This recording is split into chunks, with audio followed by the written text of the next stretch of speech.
LA sounds like a bucket full of crabs. It's just, yeah, it's kind of a nightmare. Like, I was there once, and it was okay, but I would never live there. I think it's perfectly fine to visit, but it's just the idea of having to be in stop-and-go traffic for 2 hours when it's only about a 5-mile distance, which is like maybe 10 kilometers, is crazy to me. I heard a quote somewhere where someone was like, the best thing about LA is the person making your coffee one day could be writing the next big script the next day. I'm like, that sounds fucking terrible. Yeah. Could you imagine living in a world of nothing but writers? It sounds awful. Well, okay, my biggest issue that I had when I was out there was that it felt like you are always at a networking convention and you can't leave. Where you are there, you're talking to people, and you have to pretend to be interested in the thing that they're doing, even if it's really stupid or if you think it's not feasible. But it's like you kind of have to see them as like more or less like a tool, you know, like you're kind of like seeing if you could facilitate them knowing somebody else who could recommend you doing something else, and that's just exhausting to me. Like, I personally don't have the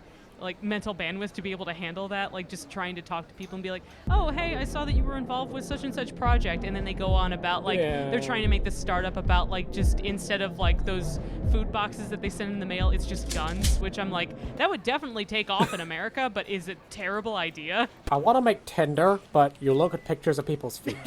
That does exist, doesn't it? Does it? I'm just kind of presuming. Well, actually, if that did exist, I think it should be called oh god, I'm trying to think of like foot-specific things for like the pitter-patter. Yeah, like or like tower or something, you know, like one of those like this. You've got to swipe with your toes. You're gonna swipe with your toe. Oh, Dan Schneider, did you fund this? I forgot about Got that. him. Anyway. There we go. Dunking on Dan yet again. It's fine. It's totally legitimate. Like, there's enough creeps out there. In the Blame It on George interview or whatever, we talked to Dan Schneider, someone says that, oh yeah, we had to go to this thing when we were kids where we ought to walk around barefoot. I'm like, is it that big? Is it like that Dan Schneider is just like, everyone must have their toesies out? Or is there like a big community of like foot lovers? I like that you that you voice him like George Lucas. I don't know if it's deliberate, but it really sounds like you're doing a George Lucas impression. I like me some toes. Or say it's like poetry, Oh. or as I call it, toetry.